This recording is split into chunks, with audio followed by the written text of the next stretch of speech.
Hello and welcome to episode 28 of the For Progress Football Podcast. I'm your host, Zach Pardee, and today we're going to be kicking off the NFC North in my Who Are They series with the Chicago Bears. Let's get on into it.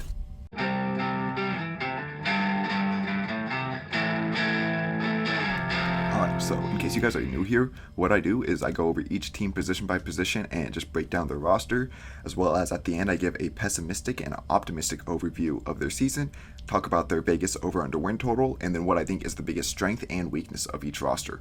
At the end of this whole series, I'm going to be doing a full season projection, as well as season awards prediction and a playoff prediction. So stick around till the end if you want to see that. Hit the subscribe button if you're on YouTube, or follow along on Spotify, Apple, wherever you're listening to this. And yeah, let's kick things off with the Chicago Bears. Alright, so starting things off as always with the quarterbacks, they have Justin Fields, Trevor Siemian, and Nathan Peterman. Fields has all the talent in the world with a big-time arm, supreme accuracy in college, and elite athleticism. However, the Bears seem to be running a crash course on how to ruin a young quarterback. Since his time at Ohio State, Fields has held onto the ball for too long, which can lead to some amazing big-time throws and scrambles, but also some unnecessary sacks. We saw this amplified in Chicago last year as he was playing behind a terrible offensive line, which made him panic scramble far too often. His accuracy was noticeably worse in the NFL, completing just below 59% of his passes. Chicago also hardly designed quarterback runs for him, so hopefully this new regime can take advantage of his athleticism a little bit more. Typically, with such a young quarterback who needs some development, a team will try to build around him, but the Bears hired a defensive head coach and downgraded their wide receivers and offensive line. It would take a miracle for Fields to look like a top 20 quarterback this season, while he would easily achieve this mark in a better situation, I believe. Siemian didn't play too bad in some spot starts in New Orleans last year. The 2015 7th-round pick had a few years in the post-Manning era to be Denver's next quarterback, but clearly showed that he was just a backup caliber player.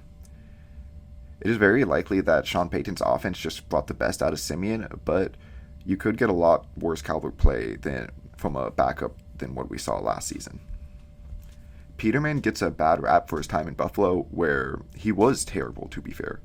The former 5th-round pick should never be a starter, but as a decent athlete, and he appeared a lot more poised with his time in Vegas, I doubt he'll see the field, but I'm rooting for him to prove people wrong, and maybe like a start or two due to injuries. So for running backs, they have David Montgomery, Khalil Herbert, Darrington Evans, Treston Ebner, Demontre Tuggle, and fullback Kari Blassingham. So Montgomery is a solid all-around back. He's not overly fast or explosive, but provides some solid power and contact balance, while also being a threat in the receiving game. I don't think he'll ever be a top 10 type back, but he should provide like 1,000 ground yards and a couple hundred air yards for the next couple seasons, barring injury. Herbert is a very similar back to Montgomery, making him a pretty nice backup. He's a bit lighter and faster, but showed last year that he can be a very capable starter when Montgomery was out with injuries. With a full season under his belt, we'll see if the carries are going to be a bit more split from now on, as Herbert hardly touched the rock from week 9 on. Evans was taken in the 3rd round by the Titans in 2020 with the intent to help relieve some of the workload off of Derrick Henry's back. Evans was an effective runner at Appalachian State, but not used much in the passing game. But when he got in the NFL, he instantly dealt with injuries. He played 6 games during his first 2 seasons before getting waived, and now hopes to find some footing here in Chicago. Ebner is a rookie drafted in the 6th round out of Baylor, and Tuggle is a UDFA from this class. Blassingham has been the lead blocker for Derrick Henry these past few years in Tennessee, but hasn't really done too much beyond just being a pretty solid blocker. So for wide receivers, they have Darnell Mooney, Equinemius St. Brown, Byron Pringle, Felix Jones Jr., Dante Pettis, Tajay Sharp, David Moore, and Simba Webster, Chris Fink, Isaiah Coulter, Daz Newsome, and Kevin Shaw. With this group, it feels like the Bears looked at the Packers receiving room and were like, nah, you guys can't be the worst in the league. Mooney, though, he does provide a bright spot for this roster, posting 1,000 yards and 4 touchdowns last year, and showing some flashes that he can be a true number 1, despite how terrible the rest of the offense looked. The 2020 fifth round pick is going to be truly challenged this year with the departure of Allen Robinson, so hopefully he can step up despite the constant attention he's going to be receiving from defenses. St. Brown had some hype in Green Bay as a 6'5 receiver with sub 4'5 speed. However, he struggled to stay healthy in his 5 years with the team and did not look good when he did get out there, despite playing opposite of Devontae Adams and having Aaron Rodgers throwing him the ball. He's not a bad pickup here as he has the physical tools to be a solid receiver. He just needs to work on creating a bit more separations in his route. But to have him as your number 2 or number 3 and not your number 4 or number 5 is a pretty big concern. Pringle had a bit of a breakout year last year, playing mostly from the slot in Kansas City. The 2018 UDFA put up 568 yards and 5 touchdowns. At 6'2 with 4.46 speed, he has the ability to play both inside and out and could develop into a nice second option here, but at the same time, it's tough to see him getting better going from Patrick Mahomes and Andy Reid to Justin Fields and first-time NFL play caller Luke Getsy, their offensive coordinator. Jones Jr. was drafted in the 3rd round out of Tennessee this year. The 6-foot rookie ran a 4.31 40 and was the SEC Special Teams Player of the Year for his work as a returnsman. However, he's already 25 years old, which is older than Darnell Mooney, and it's not like he was crazy productive in college, posting 800 yards and 7 touchdowns at 24 years old. He's got a chance to see the field a lot as a rookie if he can beat out Pringle or St. Brown, but I don't think he really has too much upside beyond like a number 3 option. Pettis was drafted in the 2nd round by the Niners in 2018, but was released after 2 seasons. He hardly saw the field these past 2 years with the Giants, and now is just hoping to make the Bears roster. Sharp got off to a hot start to his career, posting 500 yards and 2 touchdowns as a rookie 5th rounder in 2016. However, the next year he got injured and then could never replicate his success. After his rookie contract expired, he bounced around the league a bit and has now landed on this Bears roster. Moore had a couple of good seasons as a deep threat with Seattle, but then could hardly see the field last year with the Broncos. If he makes the roster, he'll likely just be a designated deep threat. Webster went undrafted in 2019, but has only seen a few snaps in his career so far with no targets. And then Fink went undrafted in 2020, but hasn't played yet. Calter was drafted in the 5th round in 2020 by the Texans, but has hardly seen the field. And Newsome was drafted in the 6th round last year, hardly seeing the field and not doing too much when he was out there. And then Shaw, he is a UDFA from this season. So for tight ends, they have Cole Kmet, Ryan Griffin, James O'Shaughnessy, Ryson John, Jake Tungs, and Chase Allen. Kmet had a solid season last year, posting over 600 yards, but 0 touchdowns. The 2nd round pick definitely needs to work on being a better red zone threat, but he's a good receiver and blocker and has a solid chance to be top half of the league tight end this year. Griffin was Houston's tight end for years before going to the Jets for the past couple of seasons. He doesn't provide too much special, but he's a solid blocker who will give you a couple hundred yards a season. Jacksonville kept waiting for O'Shaughnessy to be their tight end 1, but that never seemed to materialize. Underwhelming as both a receiver and a blocker, it's good he's just a tight end 3 for this team now. John went undrafted in 2020 but hasn't played yet, and Tongs and Allen are both UDFAs from this class. So along their offensive line, their projected starters right now are Larry Borum, Cody Whitehair, Lucas Patrick, Sam Mustipher, and Tevin Jenkins, with Braxton Jones, Sean Coleman, Julian Davenport, Lachavious Simmons, and Jean Delance backing up at tackle, Ja'Tyre Carter, Zachary Thomas, and Willie Wright backing up at guard, and Doug Kramer and Dieter Eisland backing up at center. So Borum was drafted in the 5th round last year, but appeared in 10 games as a rookie due to injuries, starting 8 of them. He didn't have that good of a rookie season, but definitely showed some promise with 4 games allowing less than 2 pressures, including a 0 pressure game. Now switching over to left tackle from right tackle, he's going to have a lot of responsibility to protect Fields' blindside. And then they drafted Jones this year in the 5th round out of South Utah. Coleman was drafted in the 3rd round in 2016, last starting for the Browns in 2017, where he was not good and promptly replaced. Whitehair has center guard flexibility, starting at either position since being taken in the 2nd round in 2016. He has looked better while at center, but they moved him over to guard again last season, and with the addition of Lucas Patrick, it's likely he'll play there again. Carter was taken in the 7th round this year out of Southern University. Patrick, he went undrafted in 2016 and played at either guard position and center during his time in Green Bay, starting at their center last year when healthy. He did look better as a guard in 2020, so it will be interesting to see if they end up flipping Patrick and Whitehair, as that probably would result in a better line, just based off of what we've seen in the past. Kramer was taken in the 6th round this year out of Illinois, and Iselin went undrafted in 2020 but hasn't played yet. Mustafer was the Bears starting center last year, but didn't look good there.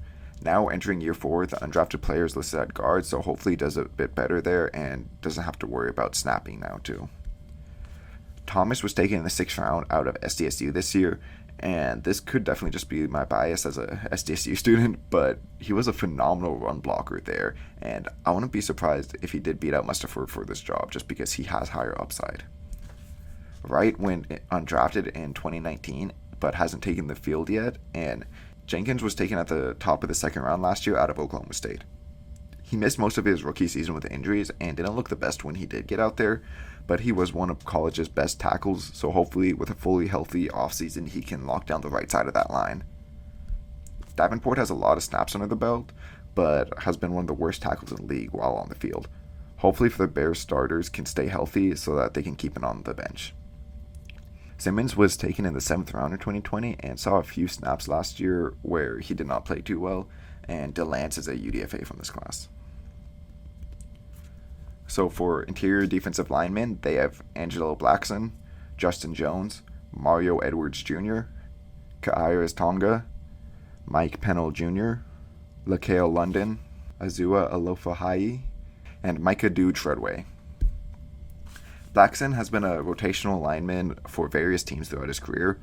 Last year, he saw his most snaps, pressures, and run stops, so maybe there's some hope as this team's best interior lineman that he can be kind of good, but honestly, I wouldn't be that optimistic.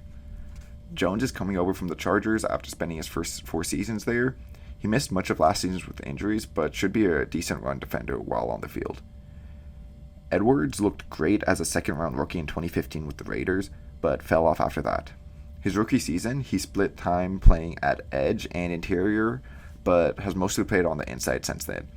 He did have a good 2020 as a rotational pass-rushing interior lineman with the Bears, but he couldn't repeat that success last year. However, he likely will see more snaps this year as he's probably their best pass rusher up the middle. Tonga was drafted in the 7th round last year to play nose tackle. He saw a couple hundred snaps as a big body, 320-pound guy to clog up the middle, but wasn't much more than just that big body as a rookie. Pennell should definitely push Tonga for that nose tackle job, as he's gotten a couple hundred snaps in that role every year since 2014. Not being anything crazy there, but providing a consistent level of run defense. London went undrafted in 2020 and has 1 career snap. Alufahai went undrafted in 2020 and saw some playing time as a rookie, but didn't play well and did not see the field last year. And Dude Treadway is a UDFA from this class. So for edge defenders, they have Robert Quinn, Alkaden Muhammad, Travis Gibson, Dominique Robinson, Charles Snowden, Sam Kamara, and Carson Taylor. Quinn has had a weird up and down career where at times he's been 1st-team All-Pro, 2nd-team All-Pro, and a 3-time Pro Bowler, but he also has very forgettable seasons sprinkled in between. Last year he exploded for 18th sacks, which was tied for 2nd in the league, but also only 47 pressures, which was tied for 26th. He is a solid pass rusher, but to expect the same sack production this year would be kind of crazy, especially with the rest of this defense not looking the greatest around him. Muhammad has been quietly a good edge rusher for the Colts for these past few years, so Bears news head coach Matt Eberflus brought him along. Last year, he finished with 37 pressures and 7 sacks, and has been getting better each season. However, he was also playing on a more talented Colts line, so with him now being the 2nd best player here, it's likely that we could see a production drop. Gibson was drafted in the 5th round in 2020 and saw significant playing time last year after Khalil Mack's injuries. He got 27 pressures and 10 sacks as a rotational rusher, but hopefully he can keep developing here and be a very solid rotational pass rusher. Robinson is a 5th round rookie out of Miami of Ohio. Kamar played about 100 snaps last year as a UDFA, but didn't do too much with those snaps. Snowden went undrafted last year and hardly played, and Taylor is a UDFA from this season.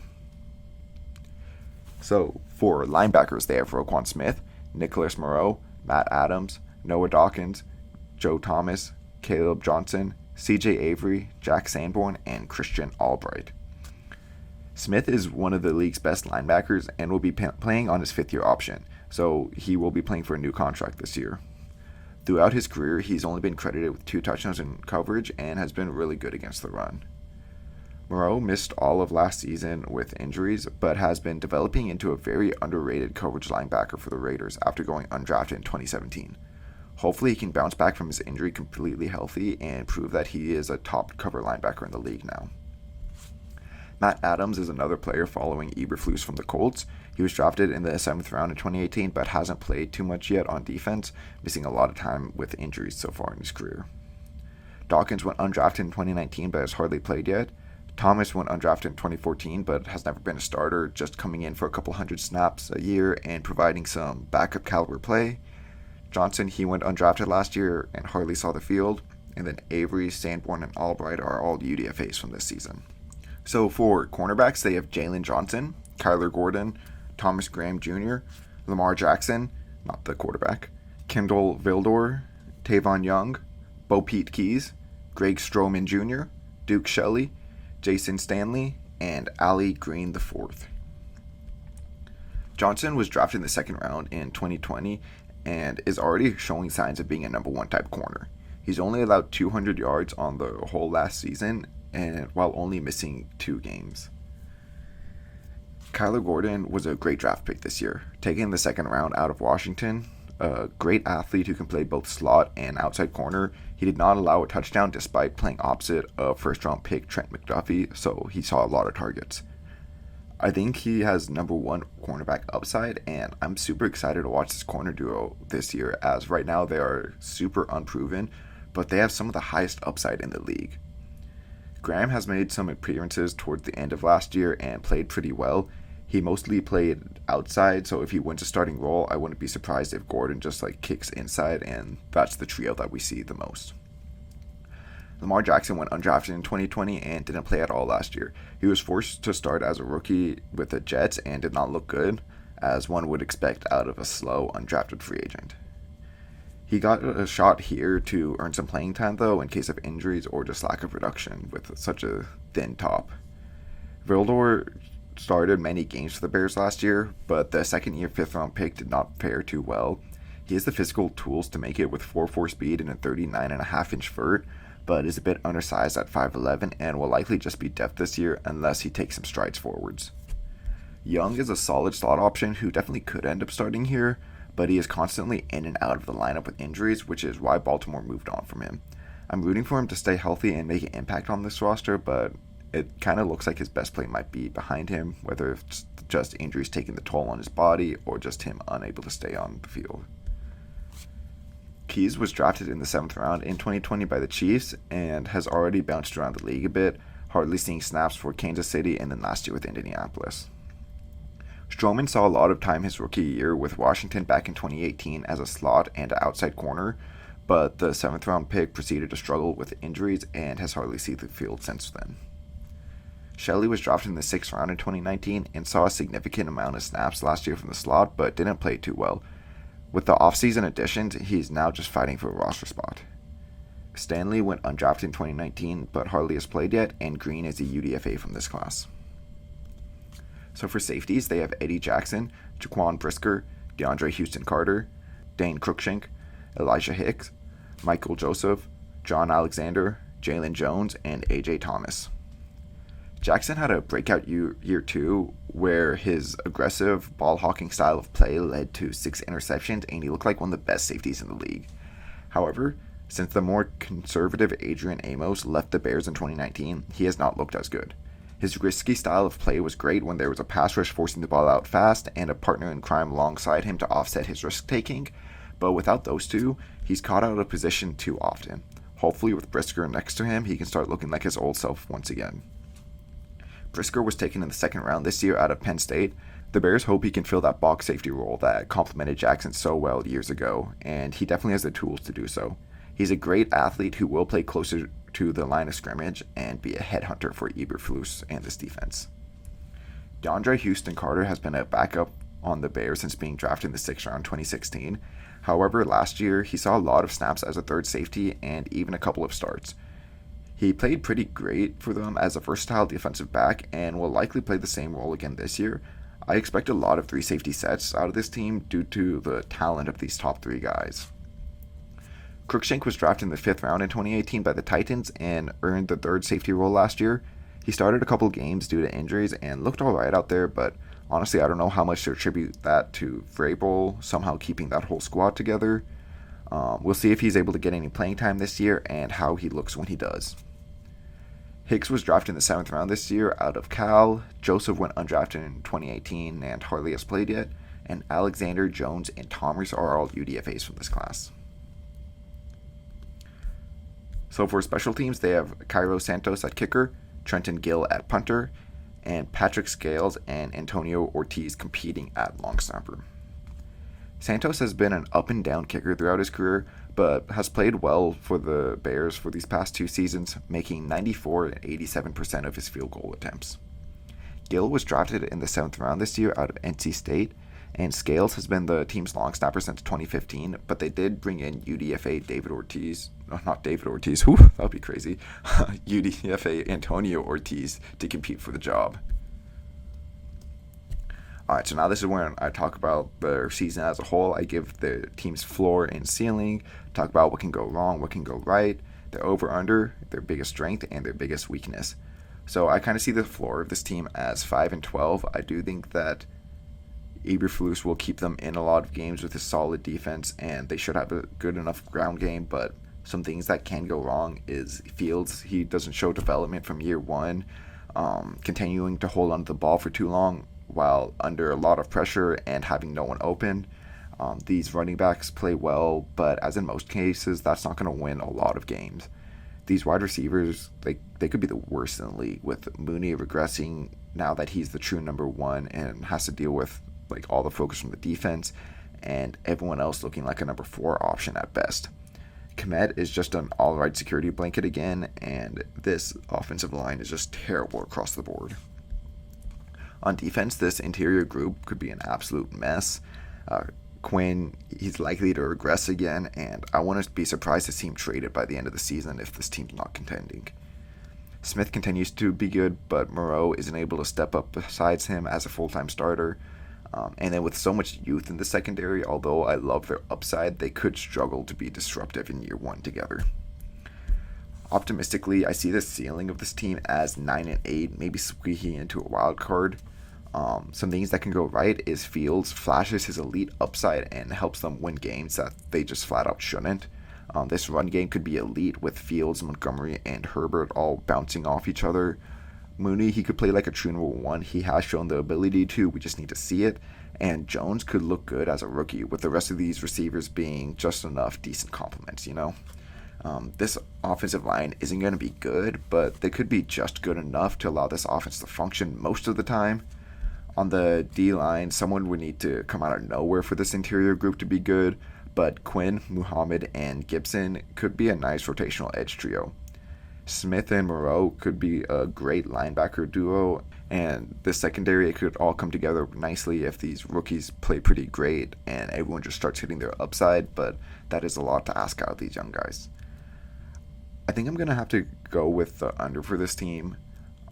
There's just so many what ifs and you need for development on this team that it's hard to see that all happening in year 1 with this coaching staff. Fields could easily make this look stupid, as they also don't have the toughest schedule. I just find it hard to buy into a team that focused so heavily on developing their defense when they have such a young quarterback who needs help developing in the stages of his career, and they did not go out and get him a good wide receiver or offensive line. For their biggest strength, I'm going to put their secondary. It might not be their biggest strength on paper right now, but I think it truly has a chance to be elite.